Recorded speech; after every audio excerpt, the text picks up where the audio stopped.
اعوذ باللہ من الشیطان الرجیم بسم اللہ الرحمن الرحیم سیرت نبی صلی اللہ علیہ وسلم علات و قصص نبی آخر الزمان صلی اللہ علیہ وسلم امام الانبیاء سید المرسلین سرکار دو جہاں فخر دو عالم خاتم النبیین حضرت محمد مصطفیٰ صلی اللہ علیہ وسلم کا تذکرہ خیر۔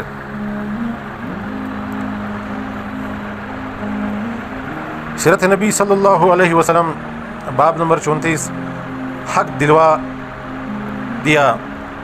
اب اس ہندوستانی نے ان سے پوچھا تم کس کی عبادت کرتے ہو؟ انہوں نے جواب دیا ہم اس اللہ کی عبادت کرتے ہیں جو سامنے نہیں ہے۔ اس ہندی عالم نے پوچھا تمہیں اس کی خبر کس نے دی؟ امام رکن دین بولے حضرت محمد صلی اللہ علیہ وسلم نے اس پر۔ اس ہندی نے کہا تمہارے پیغمبر نے روح کے بارے میں کیا کہا ہے؟ امام بولے یہ روح میرے رب کے حکم سے قائم ہے۔ اس پر اس ہندی عالم نے کہا تم سچ کہتے ہو۔ پھر وہ مسلمان ہو گیا۔ ایک روز نبی کریم صلی اللہ علیہ وسلم اپنے چند صحابہ رضی اللہ عنہم کے ساتھ مسجد حرام میں تشریف فرماتے، ایسے میں قبیلہ زبید کا ایک شخص وہاں آیا۔ اس وقت نزدیک ہی قریش مکہ بھی مجمع لگائے وہاں بیٹھے تھے۔ قبیلہ زبید کا وہ شخص ان کے نزدیک گیا اور ارد گرد گھومنے لگا۔ پھر اس نے کہا اے قریش، کوئی شخص کیسے تمہارے علاقے میں داخل ہو سکتا ہے اور کوئی تاجر کیسے تمہارے سرزمین پر آ سکتا ہے جبکہ تم ہر آنے والے پر ظلم کرتے ہو؟ یہ کہتے ہوئے جب وہ اس جگہ پہنچا جہاں آپ صلی اللہ علیہ وسلم تشریف فرماتے تو آپ نے اس سے فرمایا تم پر کس نے ظلم کیا؟ اس نے بتایا میں اپنے اونٹوں میں سے 3 بہترین اونٹ بیچنے کے لیے لے کر آیا تھا، مگر ابو جہل نے یہاں ان تینوں اونٹوں کی اصل قیمت سے صرف 1/3 قیمت لگائی، اور ایسا اس نے جان بوجھ کر کیا کیونکہ وہ جانتا ہے وہ اپنی قوم کا سردار ہے۔ اس کی لگائی ہوئی قیمت سے زیادہ رقم کوئی نہیں لگائے گا۔ مطلب یہ کہ اب مجھے وہ اونٹ اس قدر کم قیمت پر فروخت کرنے پڑیں گے، یہ ظلم نہیں تو اور کیا؟ میرا تجارت کا یہ سفر بیکار جائے گا۔ نبی کریم صلی اللہ علیہ وسلم نے اس کی پوری بات سن کر فرمایا تمہارے اونٹ کہاں ہے؟ اس نے بتایا یہی خزورہ کے مقام پر ہے۔ آپ اس وقت اٹھے، اپنے صحابہ کو ساتھ لیا، اونٹوں کے پاس پہنچے۔ آپ نے دیکھا اونٹ واقعی بہت عمدہ تھے۔ آپ نے اسے ان کا باؤ کیا اور آخر خوش دلی سے سودا طے ہو گیا۔ آپ نے وہ اونٹ اس سے خرید لیے۔ پھر آپ نے ان میں سے 2 زیادہ عمدہ فروخت کر دیے اور ان کی قیمت بیوہ عورتوں میں تقسیم فرما دی۔ وہی بازار میں ابو جہل بیٹھا تھا، اس نے یہ سودا ہوتے دیکھا لیکن ایک لفظ بول نہ سکا۔ آپ اس کے پاس آئے اور فرمایا خبردار عمرو، ابو جہل کا نام ہے، اگر تم نے آئندہ حرکت کی تو بہت سختی سے پیش آؤں گا۔ یہ سنتے ہی وہ خوف زدہ انداز میں بولا محمد میں آئندہ ایسا نہیں کروں گا۔ اس کے بعد حضور نبی کریم صلی اللہ علیہ وسلم وہاں سے لوٹ آئے۔ ادھر راستے میں امیہ بن خلف ابو جہل سے ملا، اس کے ساتھ دوسرے ساتھی بھی تھے۔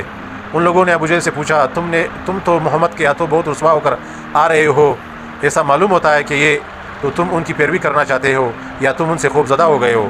اس پر ابو جہل نے کہا میں ہرگز محمد کی پیروی نہیں کر سکتا۔ میری جو کمزوری تم نے دیکھی ہے اس کی وجہ یہ ہے کہ جب میں نے محمد صلی اللہ علیہ وسلم کو دیکھا تو ان کے دائیں بائیں بہت سارے آدمی نظر آئے، ان کے ہاتھوں میں نیزے اور بالے تھے اور وہ ان کو میری طرف لہرا رہے تھے۔ اگر میں اس وقت ان کی بات نہ مانتا تو وہ سب لوگ مجھ پر ٹوٹ پڑتے۔ ابو جہل ایک یتیم کا سرپرست بنا، پھر اس کا سارا مال غصب کر کے اسے نکال باہر کیا۔ وہ یتیم حضور نبی کریم صلی اللہ علیہ وسلم کے پاس ابو جہل کے خلاف فریاد لے کر آیا۔ حضور صلی اللہ علیہ وسلم اس یتیم کو لیے ابو جہل کے پاس پہنچا۔ آپ نے اسے فرمایا اس یتیم کا مال واپس کر دو۔ ابو جہل نے فوراً مال اس لڑکے کے حوالے کر دیا۔ مشرکین کو یہ بات معلوم ہوئی تو بہت حیران ہوئے۔ انہوں نے ابو جہل سے کہا کیا بات ہے، تم اس قدر بزدل کب سے ہو گئے کہ فوراً ہی مال اس لڑکے کے حوالے کر دیا؟ اس پر اس نے کہا تمہیں نہیں معلوم، محمد صلی اللہ علیہ وسلم کے دائیں بائیں مجھے بہت خوفناک ہتھیار نظر آئے تھے، میں ان سے ڈر گیا۔ اگر میں اس یتیم کا مال نہ لوٹاتا تو وہ ان ہتھیاروں سے مجھے مار ڈالتے۔ قبیلہ خشعم کی ایک شاخ اراشا تھی، اس کے ایک شخص سے ابو جہل نے کچھ اونٹ خریدے لیکن قیمت ادا نہ کی۔ اس نے قریش کے لوگوں سے فریاد کی۔ ان لوگوں نے حضور نبی کریم صلی اللہ علیہ وسلم کا مذاق اڑانے کا پروگرام بنا لیا۔ انہوں نے اس اراشی سے کہا تم محمد کے پاس جا کر فریاد کرو۔ ایسا انہوں نے اس لیے کہا تھا کہ ان کا خیال تھا کہ حضور نبی کریم صلی اللہ علیہ وسلم ابو جہل کا کچھ نہیں بگاڑ سکتے۔ اراشی حضور نبی کریم صلی اللہ علیہ وسلم کے پاس گئے، آپ نے فوراً اسے ساتھ لیا اور ابو جہل کے مکان پر پہنچ گئے۔ اس کے دروازے پر دستک دی۔ ابو جہل نے اندر سے پوچھا کون ہے؟ آپ نے فرمایا محمد صلی اللہ علیہ وسلم۔ ابو جہل فوراً باہر نکل آیا۔ آپ کا نام سنتے ہی اس کا چہرہ زرد پڑ چکا تھا۔ آپ نے اسے فرمایا اس شخص کا حق فوراً ادا کرو۔ اس نے کہا بہت اچھا، ابھی لایا۔ اس نے اسی وقت اس کا حق ادا کر دیا۔ اب وہ شخص واپس اسی قریشی مجلس میں آیا اور ان سے بولا اللہ تعالیٰ ان یعنی آن حضرت صلی اللہ علیہ وسلم کو جزائے خیر دے، اللہ کی قسم انہوں نے میرا حق مجھے دلوایا۔ مشرک لوگوں نے بھی اپنا ایک آدمی ان کے پیچھے بھیجا تھا اور اسے کہا تھا کہ وہ دیکھتا رہے حضور اکرم صلی اللہ علیہ وسلم کیا کرتے ہیں۔ چنانچہ جب وہ واپس آیا تو انہوں نے اسے پوچھا ہاں تم نے کیا دیکھا؟ جواب میں اس نے کہا میں نے ایک بہت ہی عجیب اور حیرتناک بات دیکھی ہے۔ اللہ کی قسم محمد صلی اللہ علیہ وسلم نے جیسے اس کے دروازے پر دستک دی تو وہ فوراً اس حالت میں باہر نکال آیا گیا، اس کا چہرہ بالکل بے جان اور زرد ہو رہا تھا۔ محمد نے اس سے کہا کہ اس کا حق ادا کر دو۔ وہ بولا بہت اچھا۔ یہ کہہ کر وہ اندر گیا اور اسی وقت اس کا حق لا کر دے دیا۔ قریشی سردار یہ سارا واقعہ سن کر بہت حیران ہوئے۔ اب انہوں نے ابو جہل سے کہا تمہیں شرم نہیں آتی جو حرکت تم نے کی؟ ایسی تو ہم نے کبھی نہیں دیکھی۔ جواب میں اس نے کہا تمہیں کیا پتہ؟ جو ہی محمد مصطفیٰ صلی اللہ علیہ وسلم میرے دروازے پر دستک دی اور میں نے ان کی آواز سنی تو میرا دل خوف اور دہشت سے بھر گیا۔ پھر میں باہر آیا تو میں نے دیکھا کہ ایک بہت قداور اونٹ میرے سر پر کھڑا ہے۔ میں نے آج تک اتنا بڑا اونٹ کبھی نہیں دیکھا تھا۔ اگر میں ان کی بات ماننے سے انکار کر دیتا تو وہ اونٹ مجھے کھا لیتا۔ کچھ مشرک ایسے بھی تھے جو مستقل طور پر آپ کا مذاق اڑایا کرتے تھے۔ اللہ تعالیٰ نے ان کے بارے میں ارشاد فرمایا، ترجمہ یہ لوگ جو آپ پر ہنستے ہیں اور اللہ تعالیٰ کے سوا دوسروں کو معبود قرار دیتے ہیں ان سے آپ کے لیے ہم کافی ہے۔ سورۃ الحجر آیات 95۔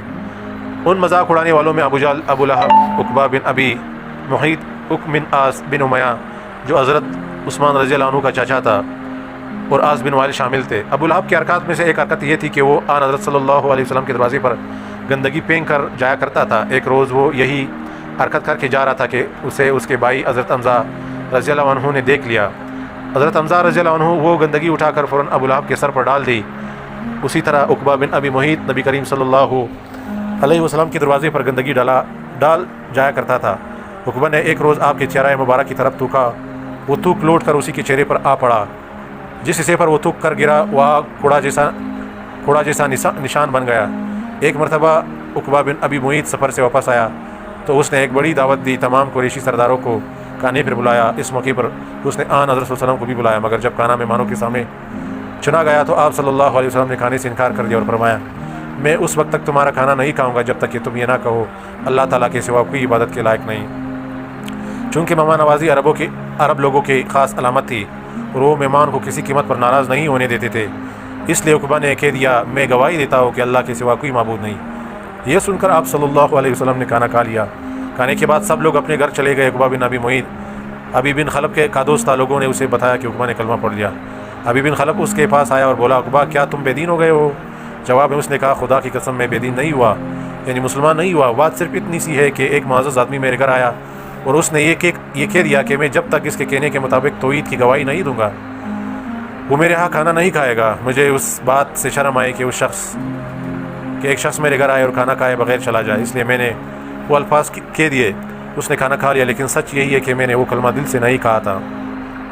یہ بات سن کر ابی بن خلف کا اطمینان نہ ہوا۔ اس نے کہا میں اس وقت تک نہ اپنی شکل تمہیں دکھاؤں گا نہ تمہاری شکل دکھاؤں گا جب تک کہ تم محمد کا منہ نہ چڑھاؤ، ان کے منہ پر نہ تھوکو، ان کے منہ پر نہ مارو۔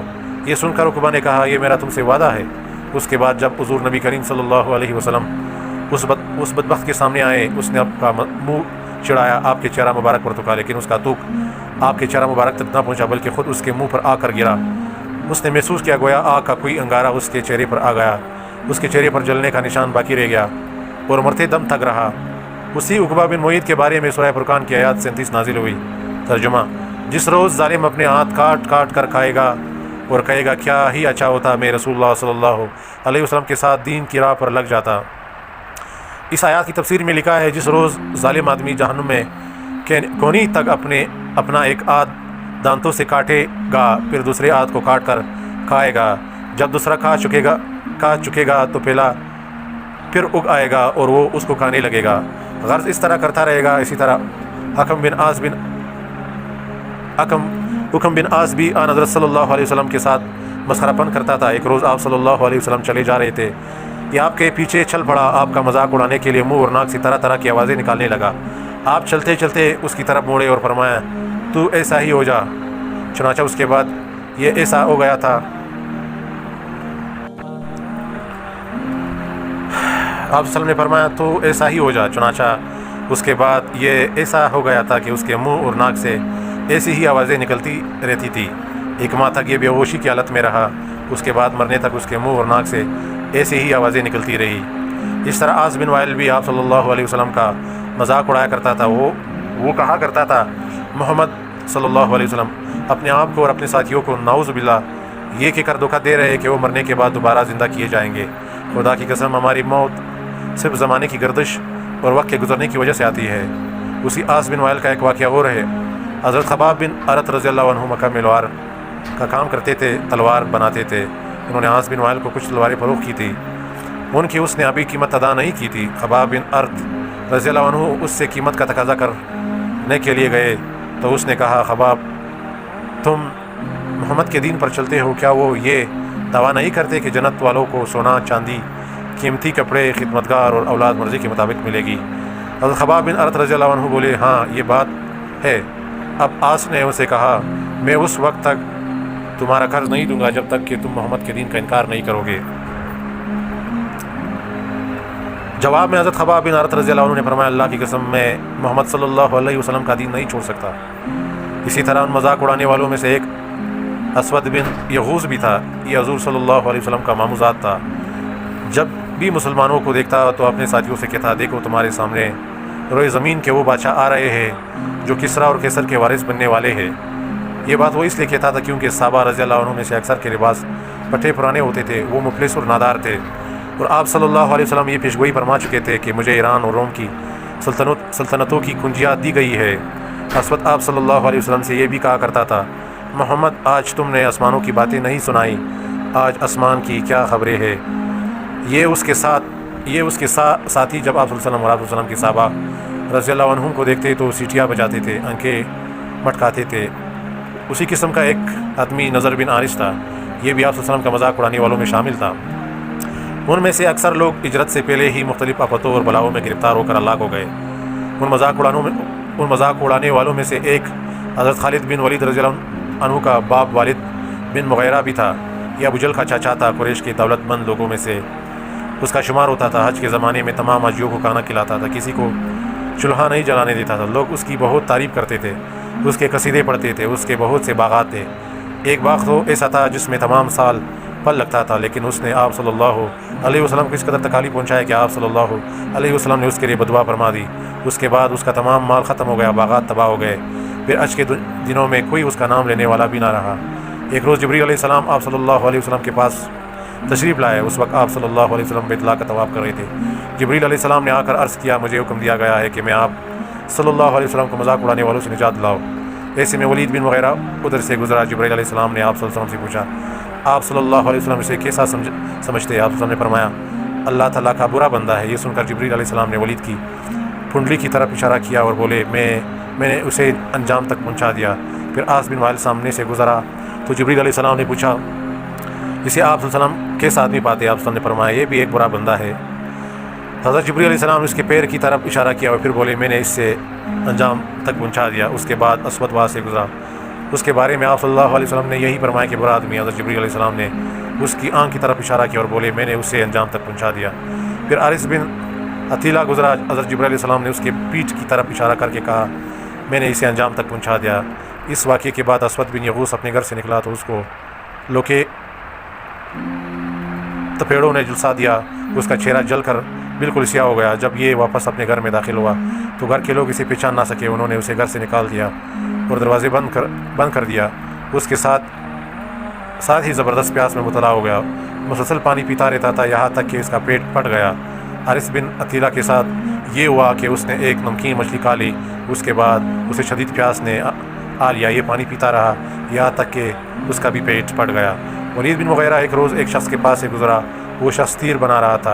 اتفاق سے ایک تیر اس کے کپڑوں میں الجھ گیا۔ ولید نے تکبر کی وجہ سے جھک کر اس کا تیر نکالنے کی کوشش نہ کی اور آگ بڑھنے لگا تو وہ تیر اس کی پنڈلی میں چھپ گیا۔ اس کی وجہ سے زہر پھیل گیا اور وہ مر گیا۔ عاص بن وائل کے تلوے میں ایک کانٹا چبھا۔ اس کی وجہ سے اس کے پیر پر اتنا ورم آ گیا کہ وہ چکی کے پاٹ کی طرح چپٹا ہو گیا۔ اسی حالت میں اس کی موت واقع ہو گئی۔ حضرت ابن عباس کی روایت کے مطابق یہ لوگ ایک ہی رات میں ہلاک